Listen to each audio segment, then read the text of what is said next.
আজ এই পল্টন ময়দানে হাজার হাজার যুবকদের উদ্দেশ্যে বলি, যুবকেরা, তোমাদেরকে রাজনৈতিক দলের লোকেরা তোমাদেরকে লাঠিয়াল বাহিনী হিসেবে ব্যবহার করে। তোমাদেরকে নামাজ শিখায় না, চরিত্র শিখায় না, তোমাদের শিখায় অমুক ভাই তমুক ভাই, তারপরে দেওয়ালে দেওয়ালে লেখা চাঁদাবাজি মাস্তানি শেখানো, শয়তানি বদমাশি করা শিখায়, নামাজের কথা শিখায় না, ঠিক কিনা? চরিত্রের কথা শিখায় না, ঠিক কিনা? কিয়ামতে জান্নাত আছে জাহান্নাম আছে এমন কথা শিখায় না। জনসভায় বক্তৃতা করতেই থাকে, আসর যায় মাগরিব যায়, নামাজের কথা শিখায় না। নেতাদের কাছে এই প্রশ্ন করা উচিত, নেতাদের কাছে প্রশ্ন করা উচিত, তোমার বাপের নামে দাদার নামে রাজনীতির নামে হাজারে স্লোগান আমাদের দিয়ে দেওয়াও, কিন্তু এই বিশাল আকাশটার মালিক, আমার জীবনের মালিক আল্লাহর নামে স্লোগান দিতে পারি না কেন? একটু জিজ্ঞেস কর। তোমাদেরকে ব্যবহার করে লাঠিয়াল বাহিনী হিসেবে, ক্ষমতায় যাওয়ার সিঁড়ি হিসেবে তোমাদেরকে ব্যবহার করে। এই ক্ষমতায় যাওয়ার উন্মাদ এই দলগুলি থেকে বেরিয়ে আসো। তোমরা তো খাব্বাব খোবাইবের উত্তরসূরি, তোমরা হযরত বেলালের উত্তরসূরি, তোমরা সূর্য সেনের উত্তরসূরি নও, রবীন্দ্রনাথের উত্তরসূরি নও, খালিদ বিন ওলীদের উত্তরসূরি, শরীয়তুল্লাহর উত্তরসূরি, খান জাহান আলী এবং শাহজালালের উত্তরসূরি তোমরা, গৌর গোবিন্দের উত্তরসূরি তোমরা নও। সেই মুসলিম চেতনায় জাগ্রত হতে পারলে পৃথিবীর কারো শক্তি নাই রক্ত চক্ষু দিয়ে তোমার দিকে চোখ তুলে তাকায়। এজন্যে যুবকদেরকে আল্লাহ রসুল ভালোবাসতেন, আল্লাহ নিজেও যুবকদেরকে পছন্দ করেন। সুবহানাল্লাহ। হযরতে লোকমানের সব থেকে বড় টার্গেট হচ্ছে সেই যুব শক্তি। রাসূল করিম সাল্লাল্লাহু আলাইহি সাল্লামের কাছে এই যে রাসূলুল্লাহ বললেন যে আল্লাহ আমাকে তার দ্বীন প্রতিষ্ঠার জন্য পাঠিয়েছিলেন, এই দ্বীন প্রতিষ্ঠার কাজে আমাকে সহযোগিতা করেছে আমার যুবকেরা, আর বিরোধিতা করেছে কারা? বুড়োরা। একজন যুবক দেখেন, রাসূলুল্লাহ মুতার প্রান্তরে যুদ্ধ হবে, যুদ্ধের দামামা বেজে উঠেছে, যুদ্ধটা হবে রোমানদের সাথে। 1 লক্ষ রোমান সৈন্য যুদ্ধ করতে এসেছে মুতার প্রান্তরে। রাসূলুল্লাহ মাত্র 3000 সৈন্য রেডি করলেন। ওরা আসছে কত? আর রাসূল তৈরি করলেন মাত্র 3000। এবং এই যুদ্ধে রাসূলুল্লাহ নিজে যাবেন না। এখানে তিনি সেনাপতি নির্বাচন করার জন্য বললেন, যায়েদ কোথায়? যায়েদ দাঁড়িয়ে গেলেন, রাসূলুল্লাহ, ইয়া রাসূলুল্লাহ আমি হাজির। রাসূলুল্লাহ বললেন, জাফর কোথায়? তিনি বললেন, লাব্বাইক ওয়া সাদাইক, চাচাতো ভাই জাফর। সব যুবক, আমি হাজির। রাসূলুল্লাহ প্রশ্ন করলেন, আব্দুল্লাহ ইবনে রাওয়াহা কোথায়? তিনি বললেন, লাব্বাইক ওয়া সাদাইক, আমরা হাজির। রাসূলুল্লাহ বললেন, যায়েদ হবে প্রথম সেনাপতি, তারপরে জাফর, এরপরে আব্দুল্লাহ বিন রাওয়াহা। যুদ্ধের সেনাপতি লাগে কয়জন? রাসূলুল্লাহ বানাইলো কয়জন? 3 জন। বুঝতে পারলেন, তিনি সেখানেই সিদ্ধান্ত নিলেন এই 3 জনও যদি না থাকে তাহলে চতুর্থ তোমরা মাঠে আর একজন বানাই নিও। তাহলে এর দ্বারা বোঝা গেল যে 3 জন শহীদ হয়ে যাবে। রাসূলুল্লাহ বলছেন, সুবহানাল্লাহ বলেন, 3 জন শহীদ হবেন, কোনো সন্দেহ নাই, বুঝতে কারো বাকি নেই। রাসূলুল্লাহ বললেন, তোমরা যাও, 3 জন গিয়ে তোমরা তোমাদের মা বাবা স্ত্রীর কাছ থেকে বিদায় নিয়ে আসো। সুবহানাল্লাহ। হযরতে যায়েদ বললেন, ইয়া রাসূলুল্লাহ, আমার তো আর যাওয়ার জায়গা নাই, আপনি আমার পিতা, হযরত আয়েশা আমার মা, আপনি নির্দেশ করেছেন, সামি'না ওয়া আতা'না, শুনছি এবং আমার মাথাকে অবনত করে দিলাম আপনার হুকুমের সামনে। হযরতে জাফর চলে গেলেন নিজের বাড়িতে, স্ত্রীকে ডেকে বললেন, স্ত্রী, রাসূলুল্লাহ আমাকে নির্দেশ করেছেন মুতার প্রান্তরে যুদ্ধে যাওয়ার জন্য, আমি চলে যাব, তোমার কাছে বলতে এলাম। রাসূলুল্লাহ নির্দেশ না করলে বলতেও আসতাম না। আমি যদি শহীদ হয়ে যাই, আমি যদি আর না ফিরি, আমার সন্তানগুলিকে আমার রাস্তায়ও, এই রাস্তায়, দ্বীনের রাস্তায় তাদেরকে তৈরি করবে। স্ত্রী বলছেন, হে আমার স্বামী, রাসূলুল্লাহ নির্দেশ করেছেন জিহাদের ময়দানে যাওয়ার জন্য। আমি আপনাকে বাধা দেওয়ার হিম্মত রাখি না, তবে আমি আল্লাহর কাছে হাত তুলে বলি। তিনি দোয়া করতে লাগলেন, রব্বুল আলামিন, আমার স্বামী রাসূলুল্লাহর নির্দেশে জিহাদের ময়দানে যেতেছেন, তুমি মেহেরবানি করে আমার স্বামীকে জিহাদের গাজী বানায়া আমার কাছে ফিরাইয়া দিও। হযরতে জাফর তরবারিটা খাপের মধ্য থেকে বের করে তরবারির উল্টা দিক দিয়া স্ত্রীর মুনাজাত করা অবস্থায় তার হাতের উপরে মৃদু আঘাত করলেন আর বললেন, স্ত্রী হাত নামাও, উল্টা দোয়া করো না। রাসূলুল্লাহ আমার নাম দ্বিতীয় নাম্বারে বলেছেন, আমার আগেও একজন আছে, পরেও একজন আছে, মুতার প্রান্তরে আমি যে শহীদ হব তাতে কোনো সন্দেহ নাই। হযরতে জাফর সালাম দিয়ে চললেন, পিছনে স্ত্রী কাটা কবুতরের মতো ছটফট করছে, আর ছোট ছোট বাচ্চারা পিছনে দৌড়াচ্ছে, আব্বা আব্বা বলে কাঁদতেছে। হযরতে জাফর পিছনের দিকে একবার ফিরে তাকায়, দেখলেন না কে কান্দে কে দৌড়ায়। যুবক আব্দুল্লাহ বিন রাওয়াহা, তিনি নতুন বিবাহ করেছেন, আজকের রাত তার বাসর সজ্জার রাত। রাসূলুল্লাহ হুকুম করেছেন জিহাদে যেতে হবে। তিনি চলে গেলেন নিজের বাড়িতে। বাড়ি গিয়ে শুনতে পান রাতের বেলায় স্ত্রী তেলাওয়াত করতেছেন কোরআনে কারীম।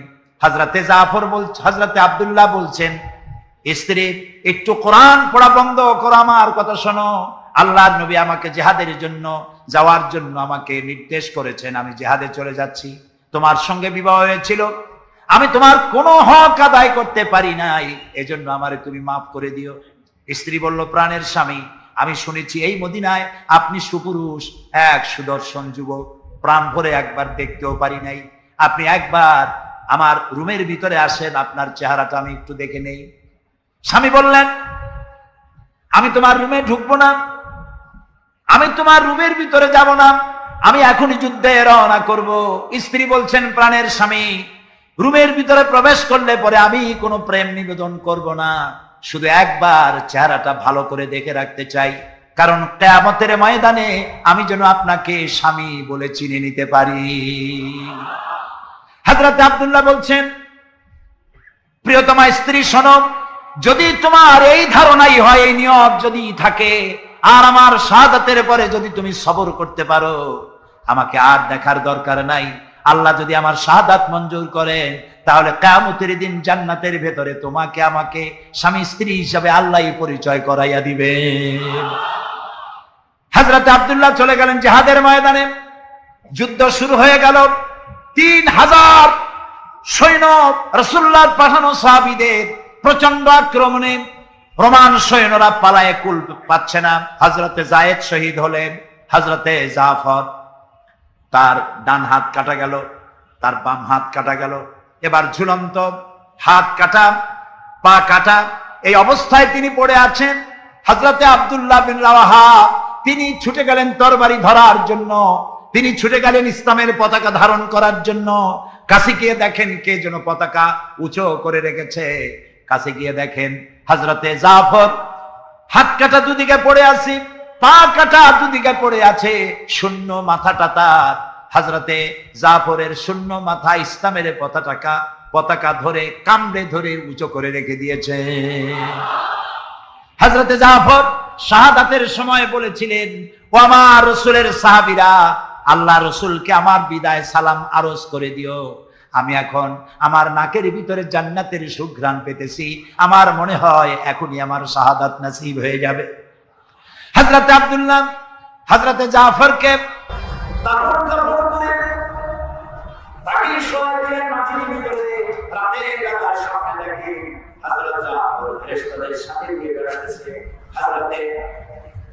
জিজ্ঞেস করেন স্বপ্নের ভিতরে হযরতে আবু বকর স্বপ্নে দেখেছিলেন রাসূলুল্লাহ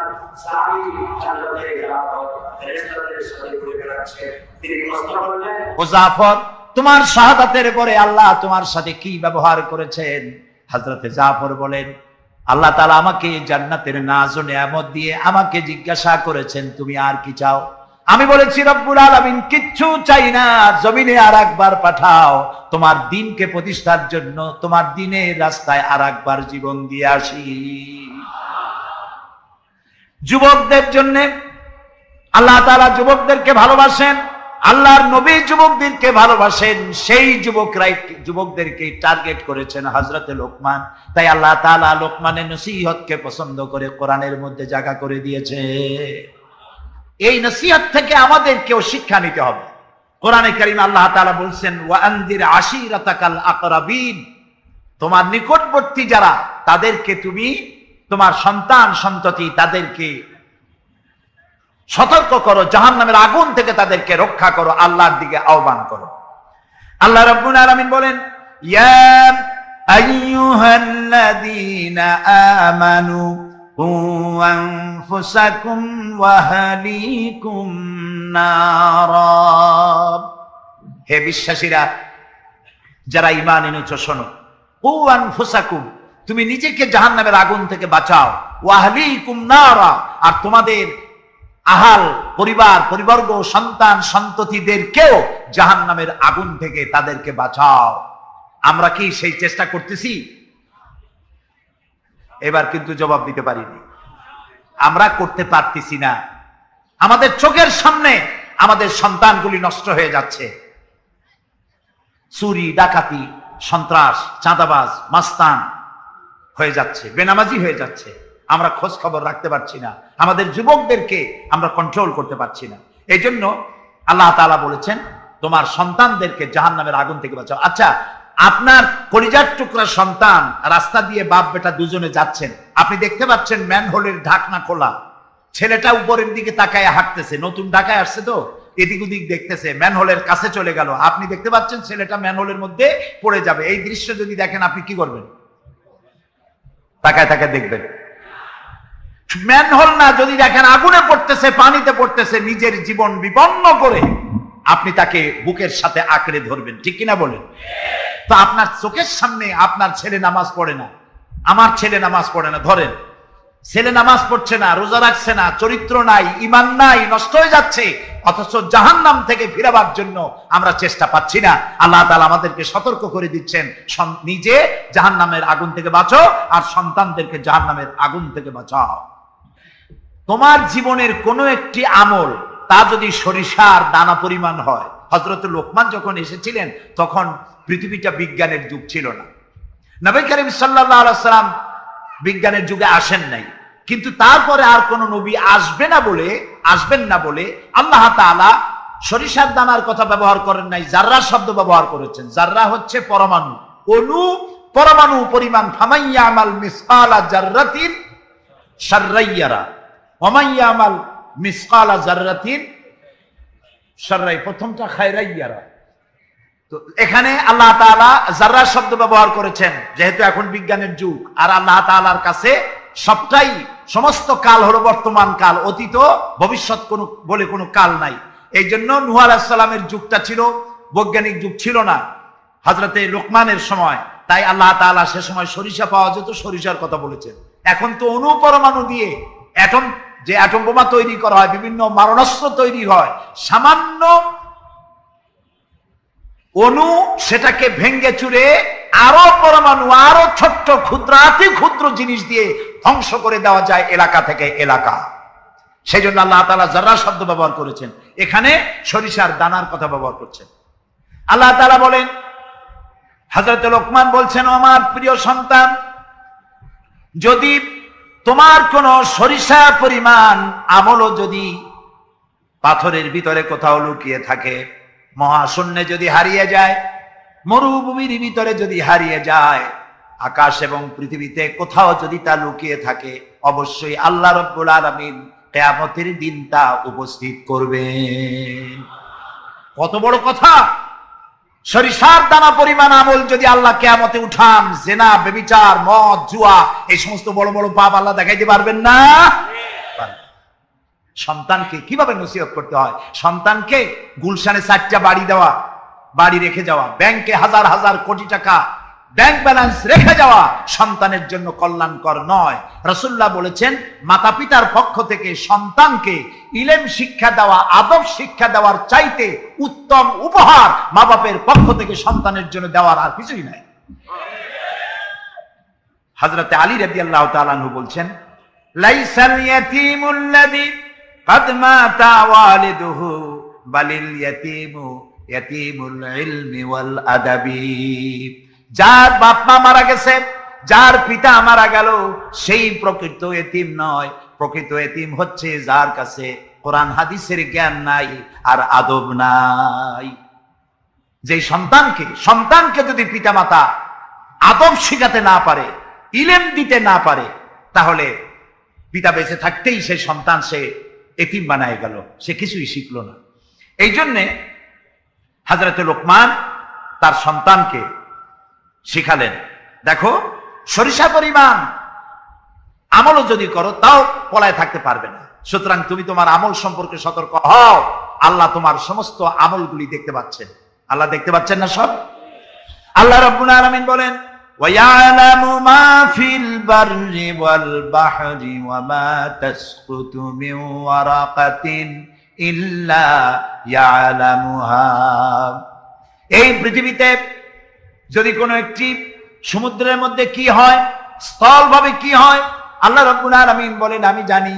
শুধু তাই নয়, পৃথিবীর কোনো একটি গাছের পাতা যদি পড়ে যায়, তাহলে কোন দেশের কোন গাছের কোন পাতাটি পড়েছে আমি আল্লাহ রাব্বুল আলামিনের দরবারে তার খবর হয়ে যায়।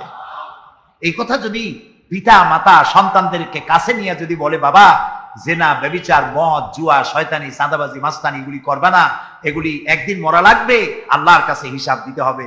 মা বাবা যদি বলতো এরকম, সন্তানগুলি ভালো হইতো। ঠিক কিনা কোন? জোরে বলেন ঠিক কিনা? প্রিয় ভাই সব, কোরআনে কারীমের অসংখ্য আয়াতের মধ্য থেকে একটি আয়াত যদি আমরা মনে প্রাণে বিশ্বাস করতে পারতাম, আমল করতে পারতাম, আমাদের চরিত্র ভালো হয়ে যেত।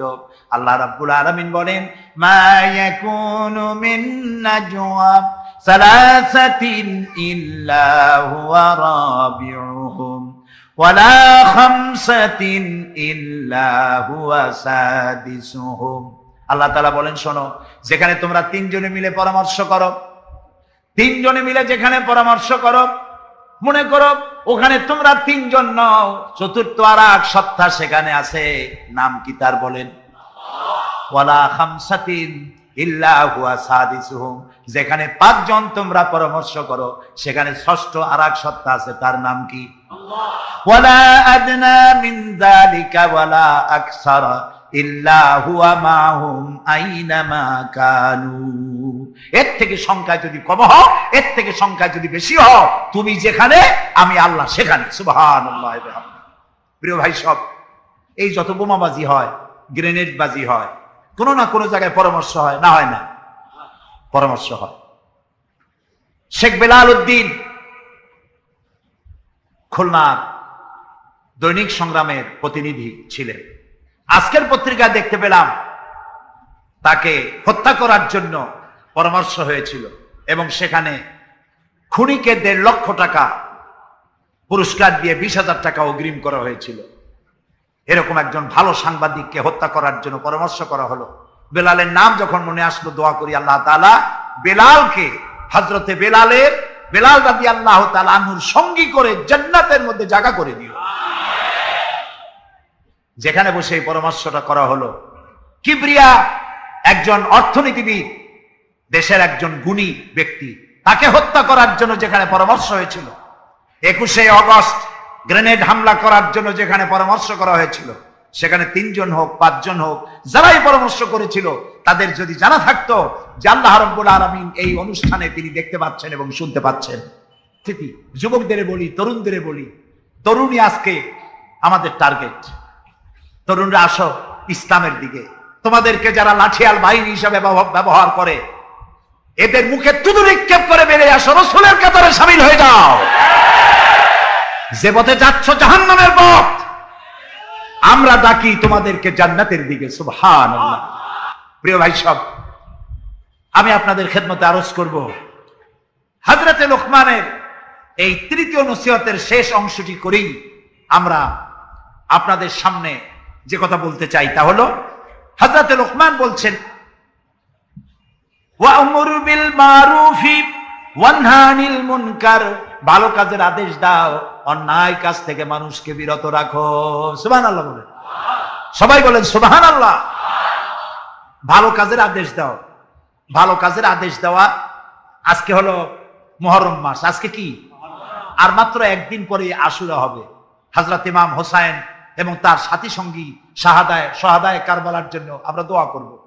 আমরা আমাদের মা বাবার জন্য দোয়া করব। এটা দোয়া কবুলের আজকের শুক্রবার ছিল। সুবহানাল্লাহ। প্রিয় ভাই সব, এত বড় বিশাল মাহফিল, জীবনে আরেকটা পাবো কোন নিশ্চয়তা আছে কি?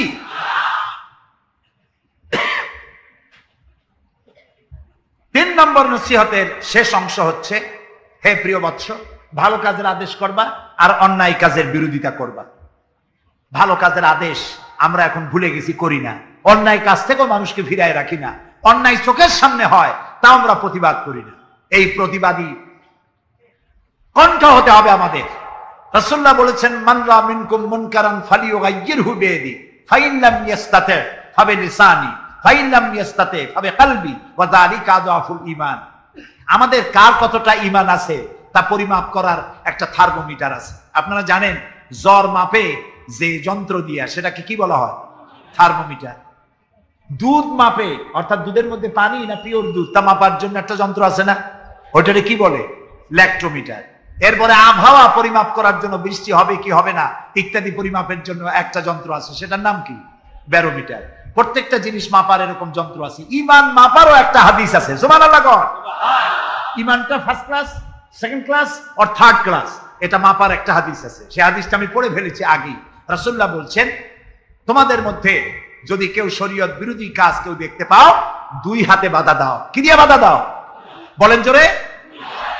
শক্তি প্রয়োগ করে বাধা দাও। ফাইন লাম ইস্তাতি, যদি তুমি তা না পারো তাহলে মুখ দিয়ে বাধা দাও। ফাইন লাম ইস্তাতি, যদি তাও না পারো অন্তরে অন্তরে ঘৃণা করো। তবে অন্তরে অন্তরে ঘৃণা করে চুপ করে বসে থাকলে হবে না, মনে মনে ঘৃণা করে হোমওয়ার্ক করতে হবে। মনের মধ্যে এই চিন্তা রাখতে হবে যে এই অন্যায় কাজকে নির্মূল করার জন্য কি করা যায়, সে সম্পর্কে পরিকল্পনা নিতে হবে। আর এটা হলো ওয়া যালিকা আযআফুল ঈমান, আর এটা হলো ঈমানের একদম থার্ড ক্লাস, তৃতীয় পর্যায়। এরপরে ঈমানের আর কোনো অংশ নাই। হযরত লোকমান বলছেন, ওয়াসবির আলা মা আসাবাক, এরপরে তুমি সবর ইখতিয়ার করবে। সবর, ধৈর্য। ভালো কাজের আদেশ, অন্যায় কাজের নিষেধ, এর মধ্যে সবরের কথা আসলো কেন? সবরের কথা আসলো এই জন্য যে আপনি যখনই মানুষের ভালো কথা বলবেন, তখনই আপনার মানুষে গালি দিবে, মন্দ কথা বলবে। ইসলামের দাওয়াত দিবেন, বলবে যে মৌলবাদী। ঠিক কিনা? এখন তো কিছু দল আছে আমাদের দেশে, মৌলবাদ আর সাম্প্রদায়িক ছাড়া আর কিছু চোখেই দেখে না, খালি কয় মৌলবাদ মৌলবাদ মৌলবাদ মৌলবাদ। সাম্প্রদায়িক কি? সাম্প্রদায়িক হয়েছে? মৌলবাদ কি হয়েছে? ইসলাম পালন করলে, নামাজ রোজা করলে যদি মৌলবাদ হয়, তাহলে যারা গালি দেয় ওরা যদি নামাজ পড়ে তো ওরাও তো মৌলবাদী। সাম্প্রদায়িক কি হয়েছে? কেন সাম্প্রদায়িক করেন? বাংলাদেশে কি সাম্প্রদায়িকতা বলতে কিছু আছে? এই দেশেও যদি বলে সাম্প্রদায়িক সম্প্রীতি নাই, তাহলে সাম্প্রদায়িক সম্প্রীতি আছে কোন দেশে? ওই দেশের নামটা আমরা শুনতে চাই।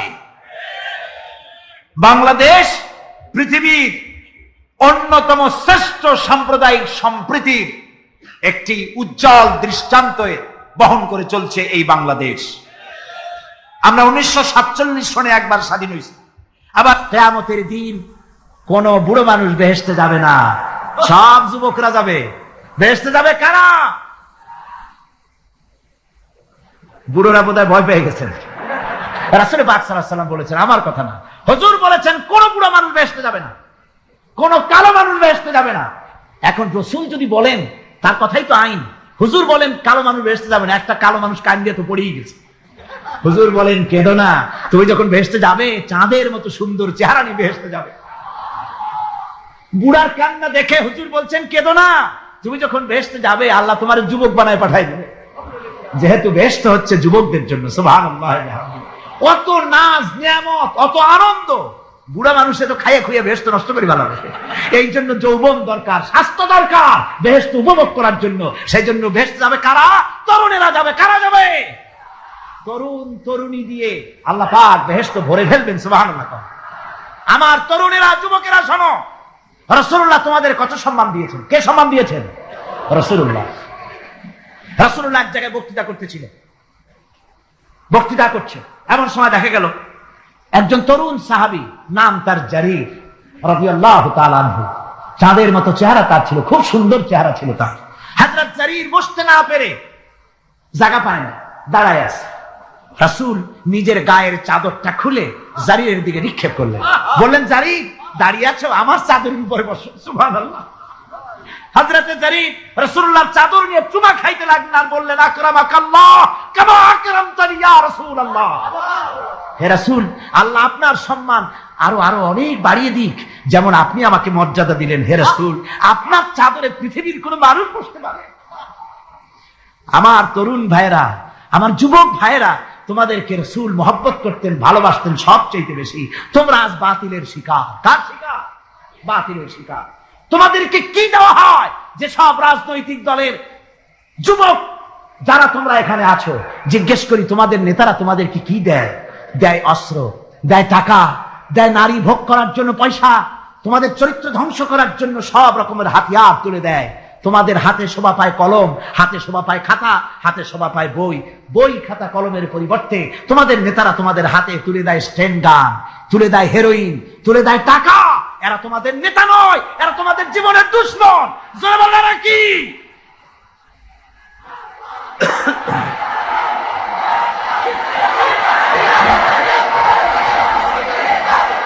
আমার যুবক ভাইয়েরা, আমার কলেজ ইউনিভার্সিটির ছাত্র ভাইয়েরা, একটুখানি মাথা খাটায় চিন্তা করো। তোমার নেতারা যারা ঢাকা থেকে আসে বা এখানে বাস করে, ওই নেতারা যখন রাজনৈতিক প্রোগ্রাম করতে আসে, তখন কি একবারের জন্য তোমাদেরকে বলে, ও ছেলেরা তোমরা কি নামাজ ঠিক মতো পড়ো কিনা? বলে? এই যে রোজা আসতেছে, খবরদার বাবারা তোমরা রোজা রেখো, এরকম কথা বলে নাকি? তোমার উস্তাদদের সম্মান করো, এ কথা বলে নাকি? বরং টাকা দেয়, পয়সা দেয়, যে শিক্ষক তোমার মতের উল্টা করবে ঠ্যাঙ্গাইয়া জনমের মতো টাইট করে দিবা। ঠিক কিনা? তোমার নেতারা কি কোনোদিন বলে নাকি, ও আমার সংগঠনের ছেলেরা মা বাপের খেদমত করবে, মা বাপের সম্মান করবে, খবরদার মা বাপের সঙ্গে বেয়াদবি করবে না, সন্ত্রাস করবে না, অস্ত্রবাজি করবে না, মানুষকে কষ্ট দিবে না, এমন কোন কথা বলে না? আমার যুবকেরা শোনো, ওরা টাকা দিয়ে, অস্ত্র দিয়ে, পয়সা দিয়ে, মদ দিয়ে ওরা নিজেদের ক্ষমতা টিকায় রাখার জন্য তোমাদেরকে লাঠির মতো ব্যবহার করে। সুতরাং আজকের তরুণদেরকে বুঝতে হবে, তরুণেরা ভালো করে বোঝো, তোমরা রাসূলের সৈনিক। কার সৈনিক?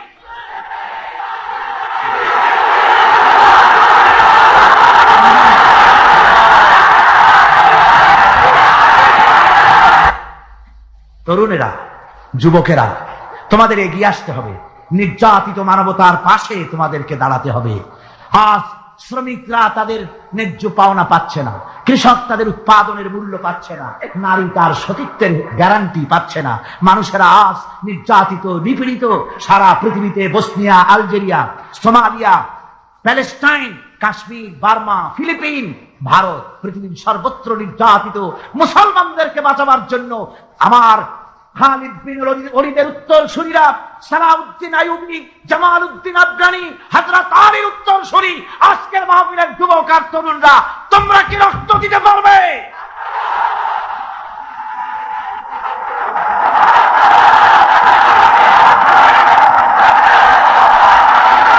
আমার মুসলমান যুবকেরা, আল্লাহর রাস্তায়, আল্লাহর রাস্তায়, আল্লাহর রাস্তায় রক্ত দিলে তার অবস্থা কি হবে শোনো। আল্লাহ রাব্বুল আলামিন বলেছেন, ওয়ালা তাকুলু লিমান ইউকতালু ফি সাবিলিল্লাহি আমওয়াত বাল আহইয়াউ ওয়ালাকিন লা তাশউরুন। আল্লাহ রাব্বুল আলামিন বলেন, আমার রাস্তায় যারা নিহত হয়েছে, আমার রাস্তায় যারা জীবন দিল, ওরা মরে গেছে এই কথা তোমরা বলো না। ওরা জিন্দা। ওরা কি? আমার রাস্তায়, আমার দিন প্রতিষ্ঠার জন্য, মানবতার মুখে হাসি ফুটাবার জন্য, নির্যাতিত মানবতার গোলামীর জিনজির থেকে তাদেরকে বাঁচাবার জন্য সংগ্রাম করতে গিয়ে যারা জীবন দিল, ওরা মরে নাই, ওরা জিন্দা। ওরা কি? জিন্দা। আল্লাহ বলেন, আল্লাহ পাক বলেন, ওরা জিন্দা তোমরা জানো না, আমার কাছ থেকে তারা রিজেক্ট প্রাপ্ত হয়।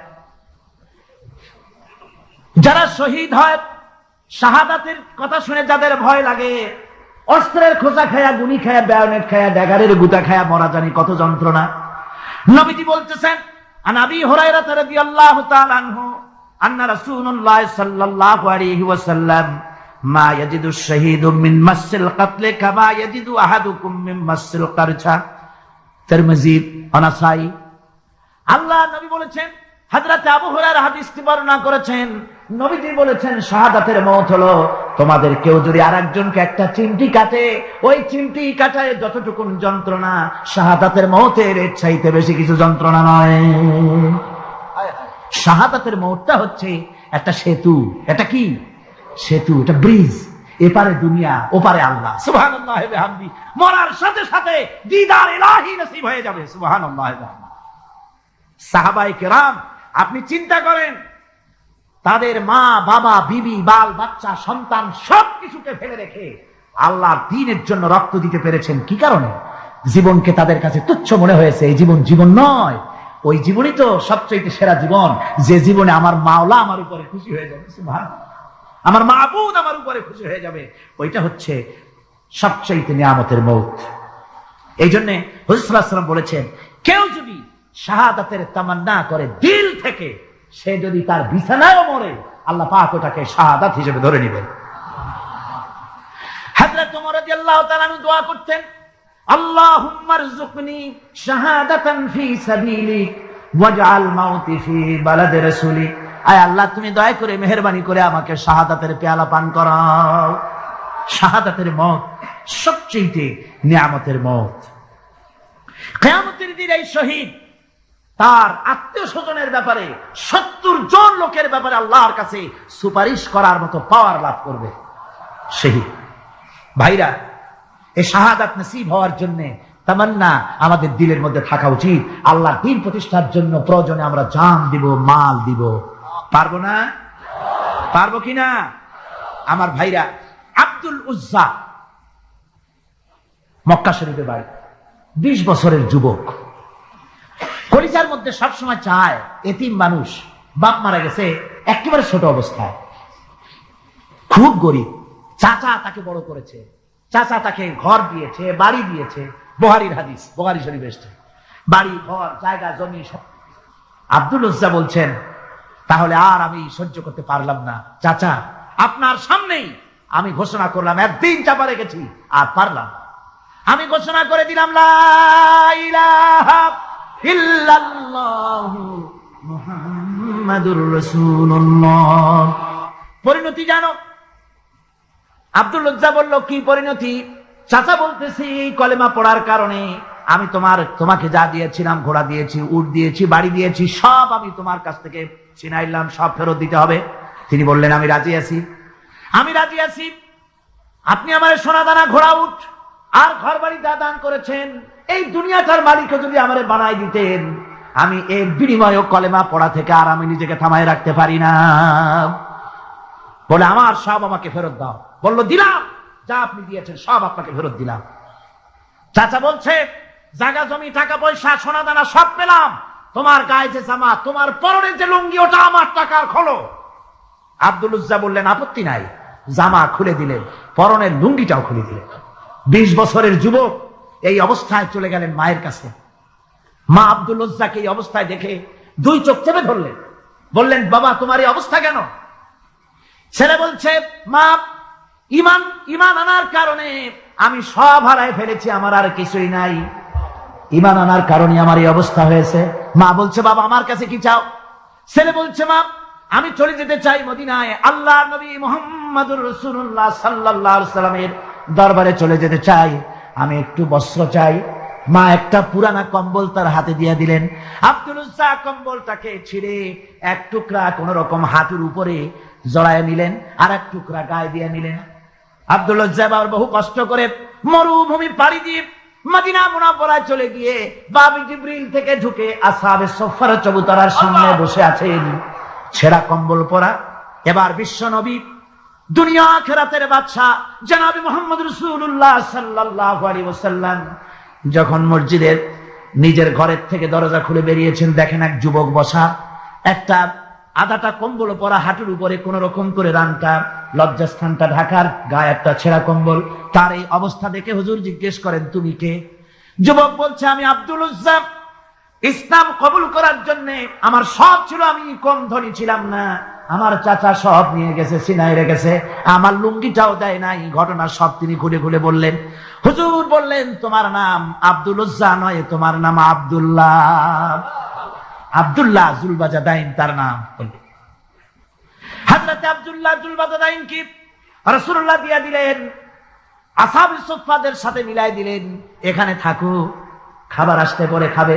তাদের সব সময় খাবার থাকতো না। আসহাবে সুফফায় তারা থাকতেন যাদের ঘর নাই, বাড়ি নাই, থাকার জায়গা নাই। ক্ষুধার জ্বালায় যখন তারা অতিষ্ঠ হয়ে যেতেন, নবীজি ঘরের থেকে তাহাজ্জুদের জন্য যখন বেরোতেন, ক্ষুধার্ত সাহাবীরা রাসূলের চেহারা দেখার সঙ্গে সঙ্গে ক্ষুধা নিবৃত হয়ে যেত। হযরতে রাসূল পাক সাল্লাল্লাহু আলাইহি ওয়াসাল্লাম আব্দুল্লাহকে ওনাদের মধ্যে ভিড়াই দিলেন।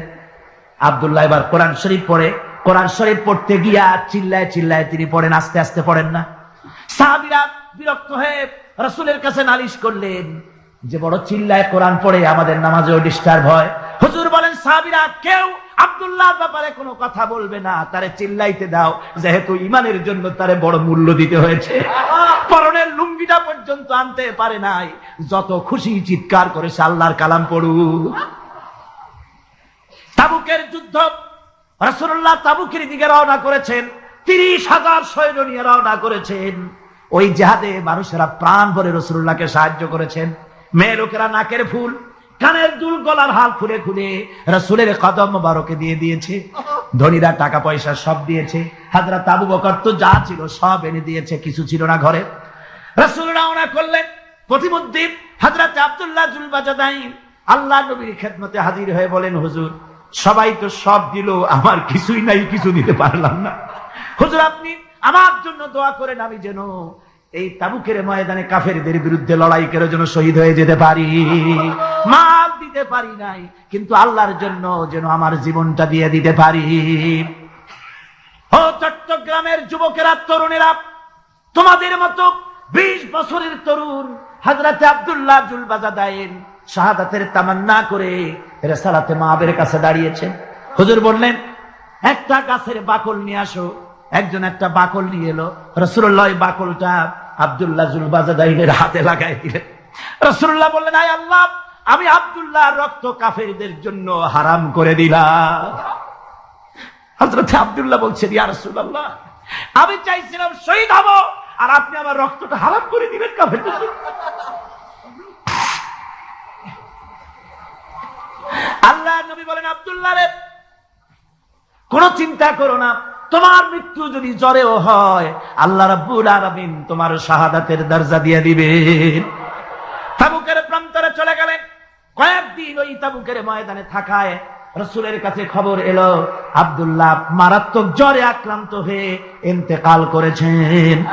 রাসূলুল্লাহ বললেন, আমি জানাজা পড়াবো। হযরতে আব্দুল্লাহর জানাজা হলো গভীর রাত। কবরের ভিতরে একজন দাঁড়ায়া লাশ ধরার জন্য একজন কবরের ভিতরে দাঁড়িয়েছে। 2 জন লোকে লাশ নিয়ে আসতেছে। হযরতে বেলাল আলো উঁচু করে দাঁড়ায় ধরে আছে। অন্ধকার রাত, কবরের ভিতরে একজন দাঁড়ানো, লাশ নিয়ে এসেছে 2 জনে। কবরের ভিতরে যিনি দাঁড়ানো তিনি বলছেন, এই লাশকে তোমাদের ভাইকে আদবের সাথে কবরে রাখো। কবরের মধ্যে যিনি দাঁড়ানো তিনি আর কেউ নয়, বিশ্বনবী মুহাম্মদুর রাসূলুল্লাহ সাল্লাল্লাহু আলাইহি ওয়াসাল্লাম। হযরতে রাসূলুল্লাহ বলতেছেন, আবু বকর, ওমর, তোমাদের ভাইকে আদবের সাথে কবরে রাখো, খবরদার বেয়াদবি করো না। কবরের মধ্যে আল্লাহ নবী আব্দুল্লাহ জুলবাজাদাইনকে নিজ হাতে শোয়াই দিয়া কবরের উপরে পাথর বিছিয়ে দিয়ে নবীজি বললেন, রব্বুল আলামিন, আজকের এই সন্ধ্যা পর্যন্ত আমি আব্দুল্লাহর প্রতি রাজি ছিলাম, তুমিও আব্দুল্লাহর প্রতি সন্তুষ্ট হয়ে যাও। হযরত ইবনে মাসউদ রাদিয়াল্লাহু তাআলা আনহু বলেন, আমি চিৎকার মেরে কেঁদে কেঁদে বললাম, আল্লাহ, আজকে যদি এই কবরে আব্দুল্লাহ না হয়ে আমি হতাম, আমার কিসমতটা ভালো হয়ে যেত। যুবকেরা, তরুণ মুসলমানেরা, তোমরাই রক্ত দিয়ে ইসলাম কায়েম করেছো। কে কায়েম করেছে ইসলাম? মুসলিম তরুণেরা, মুসলিম যুবকেরা, তোমাদের অবদান সব চাইতে বেশি। আজ মুসলমান যুবকদের চরিত্র নাই। মদ, জুয়া, জেনা, ব্যভিচার করে করে সর্বনাশ করে দেওয়া হলো। সরকারি ভাবে, বেসরকারি ভাবে, বিভিন্ন ভাবে যুবকদেরকে মিসগাইড করার জন্য মদ দেওয়া হয়, টাকা দেওয়া হয়, অস্ত্র দেওয়া হয়, সব দিয়ে যুবকদের চরিত্র নষ্ট করা হচ্ছে। অথচ যুবক হচ্ছে একটা জাতির মেরুদণ্ড। জাতির কি মেরুদণ্ড? এই মেরুদণ্ডকে ঘুণে ধরেছে, এই মেরুদণ্ড নষ্ট করার ব্যবস্থা করা হয়েছে। আমার মুসলমান ভাইয়েরা, হাদিস থেকে শোনো, বদরের প্রান্তরে যুদ্ধ হবে, রাসূলুল্লাহ সাহাবায়ে কিরামদেরকে রেডি করেছেন। কিন্তু এই যুদ্ধটা বড় মারাত্মক, এই জিহাদ বড় মারাত্মক। জিহাদ হবে, চাচার বিরুদ্ধে ভাতিজা জিহাদ করবে, বাপের বিরুদ্ধে সন্তান অস্ত্র ধারণ করবে, ভাইয়ের বিরুদ্ধে ভাই অস্ত্র ধারণ করবে। কোন জিহাদ? বদর। কোন জায়গায়? বদর। মক্কা থেকে যারা আসতেছে সব চাচা, ভাই, মামু, খালু, এরা আসতেছে। আপন আপন লোকেরা আপন লোকের বিরুদ্ধে অস্ত্র ধারণ করবে। এটা কি সহজ? কোন এটা কি সহজ? রাসূলুল্লাহ যুদ্ধের কথা মানুষকে বুঝাচ্ছেন, একটু ইতস্তত করছেন। হযরত রাসূল পাক সাল্লাল্লাহু আলাইহি ওয়াসাল্লাম যুদ্ধের কথা সাহাবায়ে কিরামদের সামনে পেশ করতেছেন আর একটু ইতস্তত করতেছেন। এই কঠিন যুদ্ধে সাহাবীরা কিভাবে মেনে নেবে? রাসূলের মনের অবস্থা বুঝতে পেরে হযরত মিকদাদ রাদিয়াল্লাহু তাআলা আনহু, বর্ষিয়ান সাহাবী, তিনি দাঁড়ায় গেলেন। তিনি দাঁড়ায় বলছেন, ইমদি বিনা ইয়া রাসূলুল্লাহ হাইসু মা তাশা। হে রাসূল, আপনি আমাদেরকে নিয়ে চলুন, আল্লাহ যেদিকে আপনাকে যেতে বলে। হাইসু মা তাশা আয় হাইসু মা আমারাকাল্লাহ, যেদিকে আল্লাহ আপনাকে যেতে বলেন আমাদেরকে নিয়ে আপনি সেদিকে চলেন। ইন্না লা নাকুলু লাকা কামা ক্বালা বানু ইসরাঈল লিমূসা আলাইহিস সালাম, ইযহাব আনতা ওয়া রাব্বুকা ফাকাতিলা ইন্না হাহুনা কাঈদুন। আমরা মুসা আলাইহিস সালামের উম্মতের মতো বলবো না যে হে মুসা, তুমি আর জিবরাইল আর তোমার আল্লাহ যুদ্ধ করো, আমরা ঘরে বসে আরাম করি। এই কথা আমরা বলবো না হুজুর। বাল ইযহাব আনতা ওয়া রাব্বুকা ফাকাতিলা ইন্না মাআকুমা মুকাতিলুন। হে রাসূল, বরং আমরা বলবো আপনি যুদ্ধ করুন, আপনি আমাদের নিয়ে চলুন, আমরা লড়বো আপনার সাথে কাফেরদের বিরুদ্ধে। ততক্ষণ পর্যন্ত লড়বো মা দামাত আইনুম মিন্না তাতাররাফ। ও রাসূল, যতক্ষণ আমাদের চোখের একটা পাতাও নড়ে ততক্ষণ আপনার সাথে আমরা লড়বো। সুবহানাল্লাহ। মানে জীবন যতক্ষণ আছে আপনার সাথী হয়ে কাফেরদের বিরুদ্ধে লড়তে থাকবো। হুজুর খুব খুশি হয়ে গেল। হুজুর কি হলেন? দারুণ খুশি হয়ে গেল। আল্লাহর নবী খুশি হয়ে বললেন, ও সাহাবীরা, তোমাদের মানসিক অবস্থা যখন এই, কুবু বিনা ইলা জান্নাতিন, জান্নাতুন আরদুহা কারদিস সামাওয়াতি ওয়াল আরদ। ও সাহাবীরা, তোমাদের মানসিকতা যখন এমন, তখন আমার সাথে তোমরা দাঁড়াও, আমার সাথে ওঠো, আমার সাথে চলো জান্নাতের দিকে। রাসূলুল্লাহ বলছেন, আমার সাথে চলো বেহেশতে। কোন বেহেশত? এমন বেহেশত যে বেহেশতের বিশালতা আর প্রশস্ততা ওই বিশাল আকাশ আর জমিনের চাইতেও বেশি। এই বিরাট জান্নাতের দিকে চলো আমার সাথে। ফাকামা উমাইর বিন হামান ওয়া কানা ইয়াকুলু তামার। যুবকেরা, তোমাদের মতো তরুণ, তোমাদের মতো এক যুবক যার নাম উমাইর, তিনি দাঁড়িয়ে গেলেন, হাতে ছিল খোরমা, খোরমা খাচ্ছিল। দেখেন না, বক্তৃতা হয়, মাঠে ওয়াজ নসিহত হয়, আর যুবকেরা দাঁড়ায় দাঁড়ায় বাদাম খায়, হয় না? ওই সাহাবী ওই সময় তো বাদাম টাদাম হয়তো পায় নাই, খোরমা খাচ্ছে, খোরমা চাবাচ্ছে, বিচি ফালাই দিতেছে, আর এইভাবে খাচ্ছে আর হুজুরের কথা শুনছে। হুজুরের কথা শুনে উমাইর বলছেন, বাহ বাহ, এটা একটি আঞ্চলিক শব্দ, এর অর্থ হচ্ছে আয় মা আযমাহু ওয়া মা আহসানাহু। হে রাসূল, আপনি কত সুন্দর কথা বললেন, আপনি কি বিশাল কথা বলেছেন, কত বড় কথা বলেছেন। জিহাদ করলে, জান দিলে এমন বেহেশত পাবো, জান্নাতুন আরদুহা কারদিস সামাওয়াতি ওয়াল আরদ, যে বেহেশতটা হবে ওই বিশাল আকাশের চাইতেও বিস্তীর্ণ, এমন বেহেশত পাবো। ওয়াল্লাহি লাউ কুনতু হাইয়ান হাত্তা আকুলাহুন্না ইন্নাহা লাহায়াতুন তাওয়িলা। আল্লাহর কসম, আমি যদি হাতের সবগুলি খোরমা খেতে যাই তাহলে তো অনেক সময় লাগবে, বেহেশতে যেতে দেরি হয়ে যাবে, অনেক দেরি হয়ে যাবে বেহেশতে যেতে। ফারামা বিহিন্না, হাতে একটা লাভ আছে, সেই লাভটা হচ্ছে টাটকা কিছু সুখ পেতে পারো, কিছু মদের টাকা, কিছু হোটেলের টাকা, কিছু পরের মেয়ে নিয়ে ঘোরার টাকা, কিছু ভ্রমণের টাকা, কিছু অস্ত্রপাতি, কিছু ত্রাস সৃষ্টি করা। আর ত্রাস সৃষ্টি করবা, কয়টা অস্ত্রের মালিক হইছো যুবক তরুণ, বিপদগামী তরুণদের বলবো, সরকার অননুমোদিত অস্ত্র যাদের কাছে আছে, শুনে রাখো, এই অস্ত্র কাউকে ক্ষমা করে না। এই অস্ত্র কাউকে ক্ষমা করে না। সাপ পোষার মতো, যে সাপ তুমি দুধ কলা দিয়ে পোষো, ওই সাপ তোমাকে আবার দংশন করবে। ওঝা মরে না মরে না? সাপ খেলা যারা দেখায় তারা মরে কিনা? ওই সাপেই তাকে কাটে। সুতরাং গভর্নমেন্ট অনুমোদিত অস্ত্র তোমার কাছে, পাইপ গান, রিভলভার, স্টেন গান, এলএমজি, আদমজি, কত রকমের অস্ত্রপাতি যুবকদের কাছে। ঘুম নাই, সারা রাত অস্ত্র থাকে কাছে, আর কি কি লাল পানি খাইয়া চোখ দুইটা থাকে এত বড় বড়, দেখলেও ভয় করে, মাথায় ভাল্লুকের মতো চুল। মানুষ মারো তোমরা, মানুষ মারো। আহা, যারে মারলা একটুখানি হিউম্যানিটি, বিবেক দিয়ে চিন্তা করো। যাকে মেরেছ ওই রাত্রে তার বাড়ির কাছে যাও, ওই রাত্রে গোপনে তার বাড়ির কাছে গিয়ে দেখো তার মা কিভাবে তার সন্তানের জন্য কাঁদতেছে, মায়ের কোলটা খালি হয়েছে বলে কিভাবে কাঁদতেছে, তার বাবা কিভাবে কাঁদতেছে, তার বউ থাকলে কিভাবে ছটফট করতেছে, তার কলিজার টুকরা সন্তান থাকলে কিভাবে আব্বা আব্বা বলে কাঁদতেছে। যারে গুলি করে মেরেছো একবার বাড়ির কাছে গিয়ে কান পাচা শোনো। মনে রাখো যুবক, সন্ত্রাসীরা, শুনে রাখো, অস্ত্র দিয়া মানুষকে যারা মেরেছো, আল্লাহর কসম করে বলি, যেভাবে মেরেছো ওইভাবে তোমাকেও নিহত হতে হবে, কোনো সন্দেহ নাই।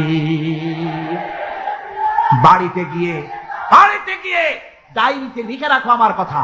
থামুন, বাড়িতে গিয়ে ডায়েরিতে লিখে রাখুন, ডায়েরিতে লিখে রাখো, যদি তুমি কাউকে হত্যা করে তার বউকে যদি বিধবা বানায় থাকো, তোমার বউ বিধবা হবেই, কোনো সন্দেহ নাই। তুমি যদি কারো ছেলেকে এতিম বানায় থাকো, তোমার ছেলেকে আল্লাহ এতিম বানায় রাস্তায় ভিক্ষা করায় ছাড়বেন। তুমি যদি কারো বাপকে মাকে কাঁদায় থাকো, আল্লাহ রাব্বুল আলামিন তোমার মা বাপকে কাঁদাবেন। তুমি যদি বেয়নটের খোঁচা দিয়া, ড্যাগারের খোঁচা দিয়া একটা মানুষকে যদি বুক ফেরে থাকো, তোমার বুকটা ঝাঁঝরা করে দেওয়ার মতো অস্ত্র আল্লাহ তৈরি করে রেখেছে।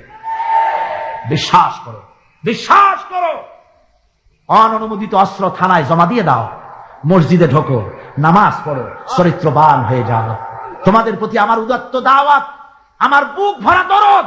তোমাদের বিরুদ্ধে আমাদের কোনো বিদ্বেষ নাই, হিংসা নাই, আছে কলিজা বড় দরদ। দেখতে পাচ্ছি জাহান্নামের দিকে যাচ্ছ। এ পথটা কোন দিকের পথ? যারা বলেন কোথার পথ? ওই নেতাদের পিছনে আর চলো না, তওবা করো। ওই নেতাদের পিছনে আর যাবে না, যারা তোমাদেরকে টাকা দেয় আর অস্ত্র দেয়, যারা তোমাদেরকে মদ দেয় আর নারী দেয়, ওদের পিছনে আর চলবে না। ওয়াদা করো। যুবকরা কি পারবে ওয়াদা করতে? ওই সব নেতাদের পিছনে জীবনে আর যাবে না। ওয়াদা করতে পারো? হাত উঁচু করে দেখাও যুবকেরা।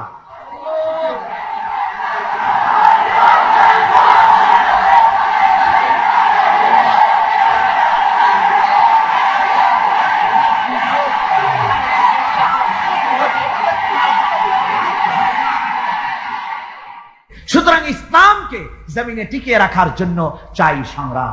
তাই আল্লাহ রাব্বুল আলামিন বলেছেন, ওয়াতুজাহিদুনা ফি সাবিলিল্লাহি বিআমওয়ালিকুম ওয়া আনফুসিকুম যালিকুম খায়রুল লাকুম ইন কুনতুম তা'লামুন।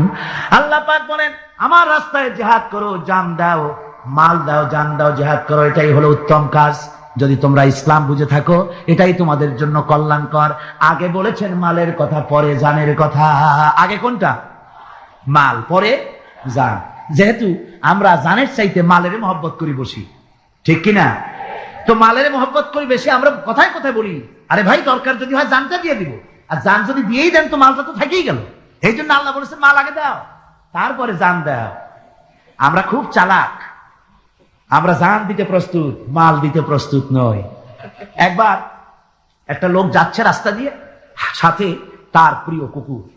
কুকুরটা জিহ্বা বেরিয়ে গেছে, মরে যাচ্ছে। কুত্তার মালিক কাঁদতেছে। একজন লোক এসে বলে, ভাই তুমি কাঁদো কেন? কয় যে আমার এই কুত্তাটা খুব প্রিয় কুকুর, কুকুরটা মরে যাচ্ছে তাই কাঁদছে। কুকুর মরে কেন? কয় কুকুরটা মরতেছে 3 দিন ধরে আমি কোনো খাবার তাকে দিতে পারিনি, সেই জন্য কুকুরটা মরছে। আচ্ছা হোক কুকুর, তবু তো আল্লাহর সৃষ্ট এক প্রাণী, কি খেতে দেওয়া যায়? এদিক ওদিক তাকায় দেখে কুকুরের মালিকের কাছেই রয়েছে একটা পোটলা। কয় মিয়া তোমার এই পোটলার মধ্যে কি? কয় পোটলার মধ্যে হালুয়া আর রুটি। তোমার পোটলার মধ্যে হালুয়া আছে, রুটি আছে, কুত্তা মরে ক্ষুধার জ্বালায়, তুমি খালি কান্দো, ওর থেকে 1 টুকরা রুটি দিলেই তো কুত্তা বাঁচে। কুত্তার মালিক বলছে, মিয়া সাহেব ওই সব ফটো আমারে শুনেন না, এগুলো আমি খুব জানি। রুটি আর হালুয়া দিলেই তো আমার পয়সা খরচ হবে, ওর দরদে যে কাঁদতেছি এজন্য তার পয়সা খরচ হচ্ছে না। আমাদের অবস্থা কিন্তু তাই হয়েছে। ইসলাম বিদায় হয়ে যায়, যাক না, কিন্তু আমি কাঁদবো, পয়সা দিব না। রাসূলের করুণ ঘটনাগুলি শুনে চোখের পানি ফেলবো, কিন্তু এই করুণ ঘটনা কেন ঘটলো সেই ময়দানে আমরা পা ফেলবো না। এরকম একটা অ্যাটিটিউড, এ ধরনের একটা মেন্টালিটি আমাদের মধ্যে গ্রো করেছে, ঠিক কিনা কর? আমার ভাইয়েরা, মাল দিতে হবে, জান দিতে হবে, সবকিছুকে উৎসর্গ করে দিতে হবে আল্লাহর দ্বীন প্রতিষ্ঠার জন্য। যার পয়সা আছে, পয়সা দিয়ে কি করবেন যদি আল্লাহর দ্বীন এ জমিনে কায়েম না হয়? আল্লাহর দ্বীন কায়েম না হলে অসত্য, বদমাশি, শয়তানি, সব রকমের অন্যায় কাজ দিয়ে ভরে যাবে দেশ, ক্রমান্বয়ে অশান্তির দিকে যাবে। শান্তি আসবে কেবলমাত্র ইসলাম প্রতিষ্ঠা হলে পরে। আমাদের অবস্থা হলো যে আমরা ওই কুফাবাসীদের মতো। তাদের মতো? কুফাবাসীদের মতো। কুফাবাসীরা হযরত ইমাম হোসেনের জন্য দারুণ ভাবে কেঁদেছে, ঠিক কিনা? কুফাবাসীরা ইমাম হোসেনকে দাওয়াত দিছিল কারা? কুফাবাসীরা। অনেকগুলি চিঠি তারা লিখছে। কুফাবাসীরা ইমাম হোসেনকে ভালোবাসতো, দাওয়াত দিয়েছে, তার জন্য কেঁদেছে। কিন্তু কুফাবাসীদের চোখের পানিটা ছিল ইমাম হোসেনের জন্য, আর অস্ত্র, টাকা পয়সা, শক্তি সবটা ছিল এজিদের জন্য। কথা বুঝতে পেরেছে? কুফাবাসীদের মতো অবস্থায় আমাদের হয়েছে। কুফাবাসীদের হযরত ইমাম হোসেনের জন্য তারা শুধু চোখের পানি ফেলেছে, আর টাকা পয়সা, অস্ত্রপাতি যা ছিল সব ছিল তাদের এজিদের জন্য। আমাদের অবস্থাও তাই, আমরা ইসলামের জন্য শুধু চোখের পানি ফেলি, আর যখন ভোট দেই তখন ইসলাম যারা চায় না তাদেরকেই ভোট দেই, ঠিক কিনা? আমাদের টাকা, আমাদের পয়সা, আমাদের ইলেকশন, আমাদের হরতাল, আমাদের ধর্মঘট সবকিছু হচ্ছে ইসলাম যায় না, যারা চায় না তাদের জন্য।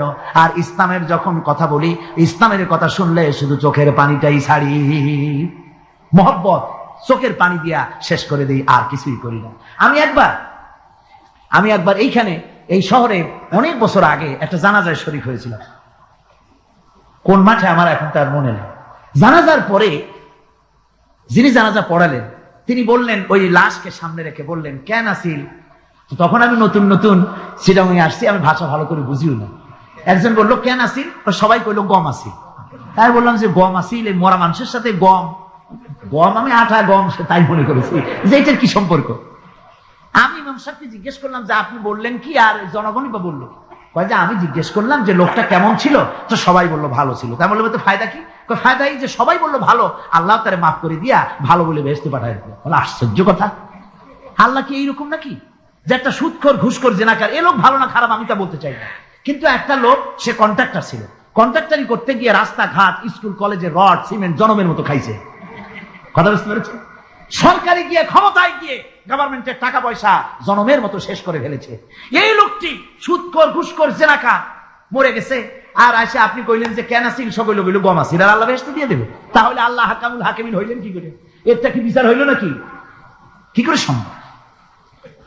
আমার বন্ধুগণ, আমরা যখন মরে যাই, মরার পরে আমাদেরকে কবরের মধ্যে রাখা হয়। কবরের ভিতরে রেখে আমাদেরকে বলা হয়, যারা কবরে রাখে তারা বলে, মৃত্যু ব্যক্তিকে কবরে রাখার সময় বলে, বিসমিল্লাহি আলা মিল্লাতি রাসূলিল্লাহ, আল্লাহর নামে রসুলের দলে উঠাই দিয়ে গেলাম। আল্লাহর নামে কার দলে উঠাইলো? রসুলের দলে। চিন্তা করেন ভাইরা, আল্লাহর নামে রসুলের দলে উঠাইলেন কারে? কারে উঠালেন?